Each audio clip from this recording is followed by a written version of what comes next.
everyone, Akash Verma this side and welcome to your Farmer Minds channel. So today we have Vandana with us and उन्होंने GPAT NIPER qualify किया बहुत ही अच्छी rank के साथ। तो आज वो अपना एक्सपीरियंस शेयर करने वाले हैं। तो make sure that you watch this video through out ताकि आपको वो स्ट्रैटेजीज वो छोटे छोटे टिप्स पता लग सके जो वंदना ने यूज़ किए थे अपनी जर्नी के दौरान। और वो नाइपर में भी अभी क्वालिफाई कर चुके हैं और टॉप 3 नाइपर के अंदर जाने वाले हैं। तो ये वीडियो आपके लिए काफ़ी इंपॉर्टेंट हो सकती है, आप इससे काफ़ी कुछ सीख सकते हो। तो थैंक यू सो मच वंदना हमसे जुड़ने के लिए एंड अपनी जर्नी को शेयर करने के लिए। तो थोड़ा Sir, अपने बारे में बताएंगे ऑडियंस को। here Vandana Pujari. I am from Gujarat state. I've done my bachelor's from Swaminarayan Pharmacy College hmm, in Gujarat, and I have secured 192 AR in GPET and 480 in NIPER. Okay that's great यार। Okay तो थोड़ा अपने बारे में बताओ, what do you like to do in free time besides studies, hobbies क्या है आपकी? So reading books and watching podcasts okay and playing games. Okay may I ask you, मतलब कौन सी टाइप की बुक्स पढ़ते हो आप? Self improvement? Just self improvement. अच्छा अच्छा। और भी मतलब पसंद है कोई मतलब मिस्ट्री एडवेंचरस टाइप बुक्स? हाँ सर, कोई भी मतलब बुक्स पढ़ना पसंद है। अच्छा अच्छा, चलो बहुत ही बढ़िया। और पॉडकास्ट में आप किन्हें सुनना पसंद करते हो? सर वो जय शेट्टी है, फिर वो बियर बाइसेप्स है ना, अच्छा अच्छा। रणवीर। ओके ओके, तो मतलब आप कोर कंटेंट कंज्यूम करते हो, यहाँ पे सेल्फ इम्प्रूवमेंट की बात होती है। हाँ, बिकॉज जय शेट्टी हाँ टॉक्स अबाउट सर। रिलेशनशिप्स, है ना, and bear wise is all about motivation spirituality. हाँ चलो सर। ग्रेट यार, मैं भी बहुत देखता हूँ दीज थिंग्स आर। यूट्यूब पे बहुत चीज़ें पड़ी हुई है ना। बहुत क्रिंज कंटेंट भी है, हाँ लेकिन एक तरफ ऐसा कंटेंट है जो आपको हेल्प करेगा इंडिविजुअली ग्रो करने में। तो जो भी वीडियो देख रहा है आप पढ़ाई के साथ साथ कंटेंट ऐसा कंज्यूम करो यूट्यूब से जो आपको पूरे लाइफ में हेल्प करे। टाइम मैनेजमेंट सीखना है, फाइनेंस सीखना है, अपनी बॉडी को हील करना है, बहुत सारी चीज़ें हैं। बहुत अच्छे अच्छे कंटेंट क्रिएटर हैं यूट्यूब पे। चलो ओके, अब आते हैं आपकी जी पैट की जर्नी पे। तो आपको कब जी पैट के बारे में पता लगा था? सर, पता मुझे मेरे फर्स्ट ईयर में ही था। तो अच्छा। इसलिए मैंने फर्स्ट ईयर में जब प्रिपरेशन स्टार्ट की थी, लाइक हाँ जी। ऐसे एकदम से फुल फ्लेज में स्टार्ट नहीं की थी। हम्म। बट जो सेमेस्टर में पढ़ने का था वो रेफरेंस बुक से ही पढ़ा था मैंने, सो दैट मुझे आगे जाके जीपेट में काम आए। और जो फुल फ्लेज वाली स्टार्ट की थी मैंने प्रिपरेशन, वो फाइनल ईयर में स्टार्ट की थी, 7th सेम। और 6th सेम में ऐसे था, मैं सीनियर के कांटेक्ट में आई कि क्या पढ़ना चाहिए प्रीवियस ईयर, फिर यूट्यूब पे वीडियोस देखे, ऐसे सब देखा कि क्या करना चाहिए वो सब, और देन 7th सेम में एकदम फुल फ्लेज से स्टार्ट कर दिया था। ओके, चलो थोड़ा इसमें डीप में जाते हैं, आपकी जर्नी को जानते हैं। तो थोड़ा बताइए इस बारे में, कैसे स्टार्ट किया, क्या चीज़ें पढ़ी, रेफरेंस बुक का इस्तेमाल किया कि नहीं किया, एमसीक्यूज कब लगाए, कितने लगाए, सारी चीज़ें। सर रेफरेंस बुक तो बहुत मस्त, लाइक मैं जब 6th सेम में थी तब हम्म। मैंने अपने सीनियरों से कांटेक्ट किया था कि ओके। जिन्होंने जीपैट नाइपर, लाइक जो अभी नाइपर में है और जो पास आउट हुए हैं उनसे। हम्म। तो उनसे पूछा कि लाइक उन्होंने कैसा पढ़ा था, फिर उनसे गाइडेंस लिया, बात की। फिर रेफरेंस बुक, मतलब स्टार्ट तो मैंने रेफरेंस बुक से किया था, और मेन सब्जेक्ट कोलॉजी है, हम्म। केमिस्ट्री है, सुटिक्स है, वो सबसे स्टार्ट किया। और उसी टाइम जब स्टार्ट किया था तब मैं प्रीवियस ईयर भी देखती थी कि इस टाइप के क्वेश्चंस है, तो ये टॉपिक पढ़ने हैं ऐसा। तो हाँ, लाइक रेफरेंस बुक तो मस्ट है। और फिर रेफरेंस बुक में ऐसा नहीं है कि सारे लाइन पढ़ते गए, ओनली शॉर्ट नोट्स। मेरी हैबिट थी कि मैं शॉर्ट नोट्स बनाती थी, ये लाइन अच्छा। में से ये इंपॉर्टेंट है, तो बस वो शॉर्ट नोट, ताकि क्विक रिवीजन हो सके। और क्वेश्चंस तो जैसे जैसे सब्जेक्ट ये कंप्लीट हुआ तो उसके साथ क्वेश्चंस भी, टॉपिक के साथ साथ भी। हाँ सर, और क्वेश्चंस जो थे हम्म। वो टॉपिक वाइज सॉल्व करने के, और लाइक रोज क्वेश्चन प्रैक्टिस करना इम्पोर्टेंट है। ओके। बिकॉज हमें लाइक जो पढ़ा वो कैसे अप्लाई करेंगे, किस टाइप के उस टॉपिक में से क्वेश्चन आएंगे, उसके लिए क्वेश्चन प्रैक्टिस करना मस्ट है डेली। डेली। और जब जिस दिन पढ़ने का मन ना हो उस दिन क्वेश्चन से प्रैक्टिस मैं करती थी ऐसा। ओके, ये आई थिंक बहुत अच्छी बात बोली वंदा ने कि अगर आपका किसी दिन पढ़ने का मन नहीं कर रहा थ्योरी, तो एमसीक्यू सॉल्व कर लो। और एमसीक्यू सॉल्व करना तो मतलब मुझे ऐसा लगता है कि मज़ा आता है सॉल्व करने में। ये ना गेम की तरह होता है। हाँ चलो करते हैं, देखते हैं 50 में से कितने सही हाँ। होंगे कितने गलत होंगे। तो एमसीक्यू सॉल्विंग को ना गेम की तरह देखो, तो और मज़ा आएगा, है ना। तो और उसमें भी सर केमिस्ट्री का तो लाइक बहुत मजा आता है, उसमें सब सॉल्विंग करना होता है तो माइंड एक्टिवेट हो जाता है। हाँ, ये बहुत इम्पोर्टेंट है। कि भाई क्वेश्चन सॉल्व करना है, वो भी डेली बेसिस पे। थोड़ा इसके बारे में बताओ कि प्रीवियस ईयर क्वेश्चंस आपने उसको कितना इंपॉर्टेंस दिया था?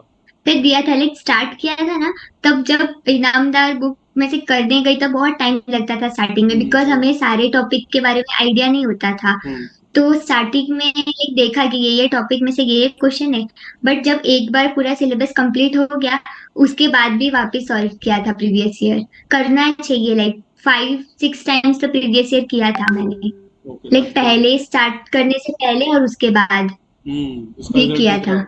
उसका रिजल्ट दिख रहा है that you are getting into top 3 NIPER. तो you have worked hard for it, Vandana. तो थोड़ा बात कर लेते हैं मेजर माइनर सब्जेक्ट्स के बारे में। तो आपने उसको कैसे टैकल किया था? तो स्टार्टिंग में तो मैंने मेजर से स्टार्ट किया था, और वो भी कोलॉजी से स्टार्ट किया था, हम्म। क्योंकि वो सब्जेक्ट ऐसा है कि इंटरेस्टिंग लगता है और रिलेट कर सकते हैं। तो फिर कोलॉजी स्टार्ट किया, उसके बाद केमिस्ट्री, हम्म। उसके बाद सुटिक्स, अच्छा। वो स्टार्ट किया।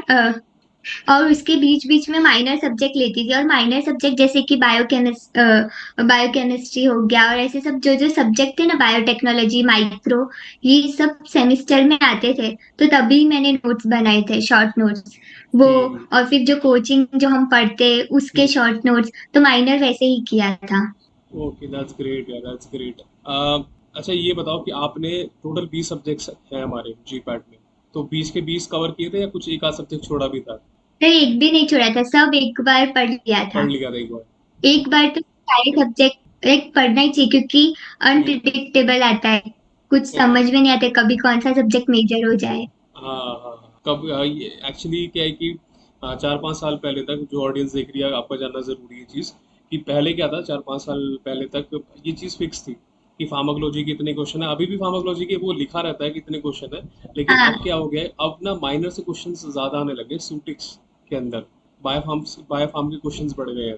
पहले 2-3 क्वेश्चन आते थे, अब 7-8-10 क्वेश्चन आ रहे हैं। तो आप ना, अब इसमें इस एक इम्पॉर्टेंट चीज़ मैं बंदा लाइक आपके इंटरव्यू के थ्रू मैं बता देता हूँ कि पहले क्या करते थे, मेजर माइनर करके पढ़ते थे। Major subject minor subject. आपका कॉन्सेप्ट चेंज करा है, हम फार्मामेंट्स में इस तरह से पढ़ा रहे हैं कि सारे सब्जेक्ट्स इंपॉर्टेंट है, लेकिन उसके अंदर कौन सा मेजर टॉपिक है। जैसे माइक्रोबायोलॉजी के अंदर स्टेरिलाइजेशन इंपॉर्टेंट है, वायरस बैक्टीरिया इंपॉर्टेंट है। तो हम्म हमें ना मेन में जो हम्म टॉपिक्स पे ध्यान दे रहे हैं। जैसे बायोटेक्नोलॉजी के अंदर रिकॉम्बिनेंट डीएनए टेक्नोलॉजी इंपॉर्टेंट, वहां से हर साल क्वेश्चन आता है। तो रादर देन फोकसिंग ऑन, अब स्ट्रैटेजी चेंज करने का टाइम आ चुका है। rather than focusing on major subjects and minor subjects, focus on major topics, minor topics. फिर एक बार तो सारे सब्जेक्ट करने ही है ऐसा। हाँ। ओके। तो अब थोड़ा एग्जाम वाले दिन के बारे में बताओ। हाउ, मतलब जी पैट का एग्जाम जब आपने दिया था, तो उस दिन क्या स्ट्रैटेजी थी? फिर उस दिन तो बस इतना था कि केमिस्ट्री और जो शॉर्ट नोट्स थे ना, जो इतने टाइम बनाए थे, हम्म। उसको ही रिवाइज किया। और एक हैबिट थी जो मेरे सीनियर्स लोग मुझे बोलते थे, कि मिस्टेक बुक बनाने का। लाइक जो भी अपन ने क्वेश्चन सॉल्व किए स्टार्टिंग से, तो उसमें से जो टॉपिक आपके रॉन्ग जाते टेस्ट में या मॉक सीरीज जो हम टेस्ट देते हैं, तो उसमें जो भी क्वेश्चंस रॉन्ग जाते हैं, उसको मिस्टेक बुक में लिख दो कि ये टॉपिक था। मतलब लाइक इफ फॉर एग्जांपल कोई एक ड्रग है, उसका मैकेनिज्म ऑफ एक्शन हमें नहीं पता, तो हम्म। वो लिख दो शॉर्ट में एक लाइन में, सो दैट अच्छा। जब लास्ट लास्ट टाइम हो, जीपेट का एग्जाम नियर हो, तो वो बुक को देख लेने का एक बार। ओके। तो तो मैंने एंड में हम्म। वही पढ़ा। अच्छा, एंड में आपने कर दिया था, चलो ठीक है। अब अच्छा, मैं आपको बताना चाहूंगा कि वंदना हमसे नाई पर प्रिपरेशन के टाइम पे जुड़े थे। ठीक है। तो थोड़ा हाँ आप वंदना बताएंगे कि फार्मा माइंड्स ने आपकी नाई पर जर्नी में क्या हेल्प की थी? सर बहुत हेल्पफुल रहा, लाइक नाइपर हमारा टाइम ऐसा हुआ था कि डिले भी हुआ था, और लाइक जो स्टूडेंट और टीचर का जो इंटरेक्शन होता है यहाँ पे, लाइक बेस्ट। लाइक कभी भी कुछ भी हमें कुछ प्रॉब्लम हो, तो हम कभी भी अप्रोच कर सकते हैं, कोई डाउट हो और लाइक मोटिवेशन हो। लाइक बीच बीच में हमेशा सेशंस होते थे कि कैसे चल रहा है, और एक इंडिविजुअल स्टूडेंट के ऊपर ध्यान जो देना, हम्म। मेंटरशिप, वो सब बहुत अच्छा था, सब कुछ अच्छा था। लाइक टॉपिक भी सब कुछ इस टाइप वे से पढ़ाया था जो नाइपर के लिए इम्पोर्टेंट हो, वन लाइनर क्वेश्चन, साइंटिस्ट के नेम, वो सब सब ओके। कुछ मतलब बेस्ट था एकदम। Okay, thank you so much Vandana for the appreciation.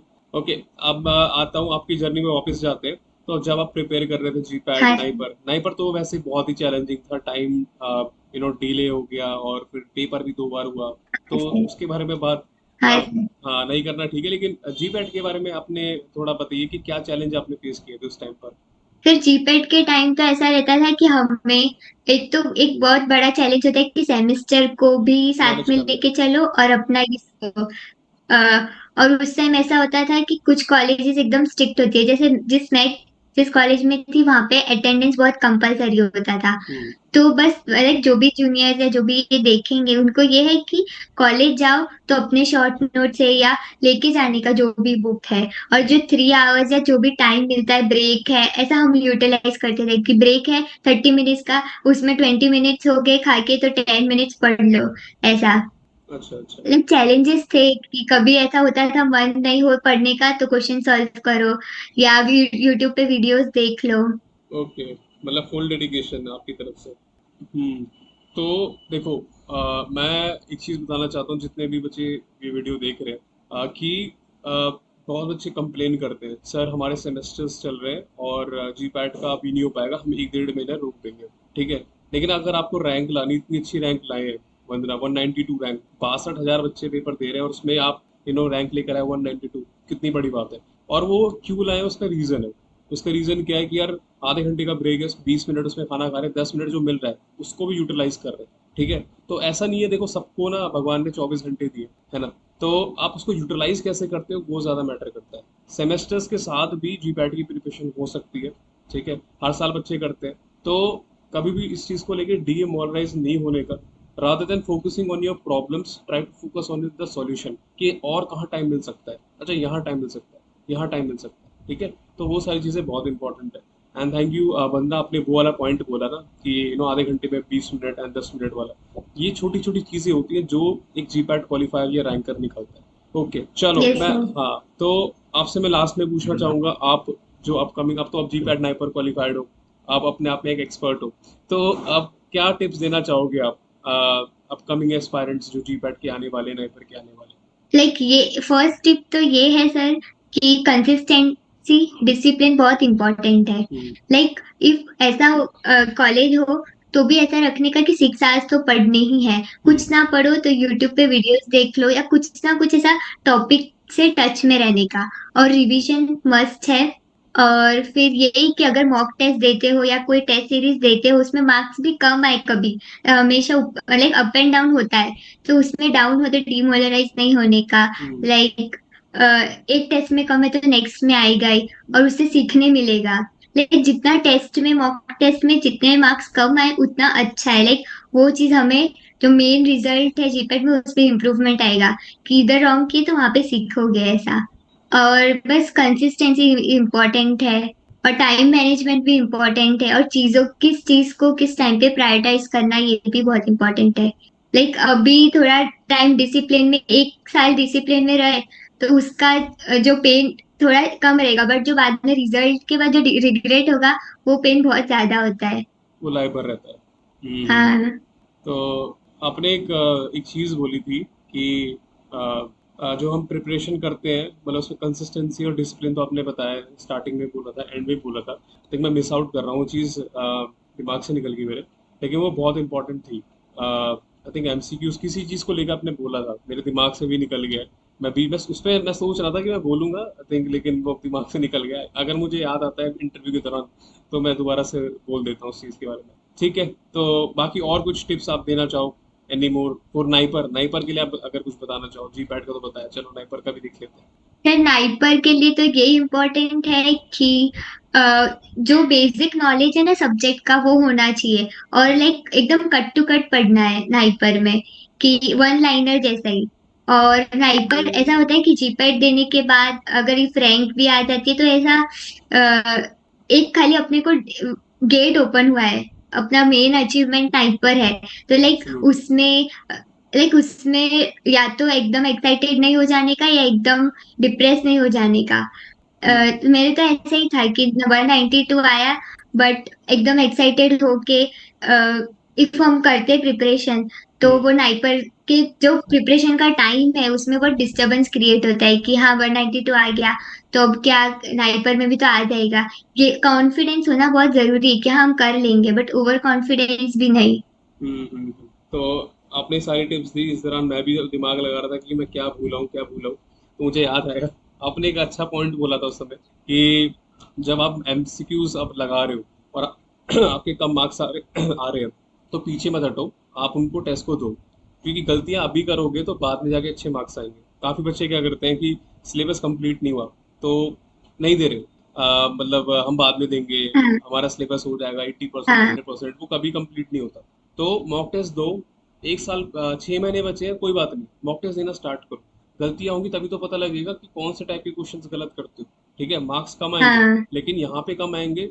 दो चॉइसेस है, या तो मॉक टेस्ट में कम लिया है या तो एग्जाम में कम लिया है। तो हाँ, जो एक पेन है अभी सह हाँ, लो, बाद का पेन नहीं सहना है। तो ये बहुत इंपॉर्टेंट है। हाँ, हाँ, तो thank you so much. I think Vandana, आपने वो वाला पॉइंट रेज किया कि अभी पेन जो है सह लो, डिसिप्लिन का, गलतियां करने का, लेकिन बाद में नहीं होना चाहिए फिर। हाँ, बच्चे क्या करते हैं ना, हाँ, मतलब 2-3 सर हमने प्रिपरेशन कर ली, हमने 3-4 पेपर सॉल्व कर ली, एग्जाम और पेपर देकर आ गए।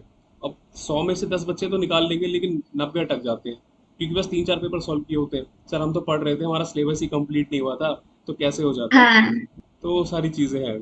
तो okay, thank you so much Vandana, आपने काफ़ी सारी टिप्स बताए, और आपने दो मेन टिप बहुत अच्छी बताई, जो जिसमें से एक मैं भी डिस्कस कर रहा था। ठीक है, मेजर माइनर वाला भी कॉन्सेप्ट हाँ मैंने सर, डिस्कस करा। तो आई थिंक जितने भी हाँ एस्पायरेंट्स ये सर, देख रहे हैं, और वंदना के अगर कॉलेज के जूनियर्स भी यहाँ पर है, तो आपके सीनियर पहुंच चुके हैं नाइपर, है ना, तो आपको भी मेक श्योर करना है कि अगर आपको फार्मा के अंदर अच्छा आगे बढ़ना है, तो you have to qualify GPAT and NIPER. And I want to wish you, Vandana, all the best for the future. And I just pray to God all the wishes that you have come true. And keep flourishing in life, keep going ahead in life. Thank you sir. और thank you sir, मैं pharma minds को भी बोलूंगी like मेरे NIPER के preparation में इतनी help करने के लिए और हमेशा एक टच में रहने के लिए। और जो मतलब एक स्टूडेंट को जो गाइडेंस चाहिए होता है और जो सपोर्ट चाहिए होता है मेंटर से, लाइक इंटरेक्ट कभी भी करना हो हम आराम से कर सकते हैं और डाउट्स भी clear. Yeah. I think I said this many times in the video. Like when I started in Farmer Minds, so it was like कि every coaching teaches what I can do as a teacher different. So one thing that I was I thought कि lack कर रहा है बाकी coachings में, that is one to one interaction या guidance. तो हमने सोचा कि हम इस पे बहुत ज़्यादा फोकस करेंगे, क्योंकि किताबें बच्चों के पास भी है और किताबें हमारे पास भी है। पढ़ बच्चा रहा है, पढ़ा टीचर रहा है, लेकिन कुछ बच्चे होते हैं जो फंस जाते हैं, लेकिन और कुछ बच्चे होते हैं जो पढ़ अच्छा रहे हाँ लेकिन सर, कुछ कुछ चीज़ों पे फंस रहे हैं, या फिर मोटिवेशन नहीं मिल पा रहा है। तो मैं सोचा कि हाँ इस चीज़ सर, पे हम काम करेंगे कि यार रेगुलर डोज ऑफ मोटिवेशन मिलता रहे एक स्टूडेंट को, ताकि वो आगे बढ़ते रहे और जो भी उसके गोल्स हैं अचीव करे। हाँ तो सर। चलो बहुत बढ़िया यार। I think you will be in NIPER, stay in touch. Thank you sir.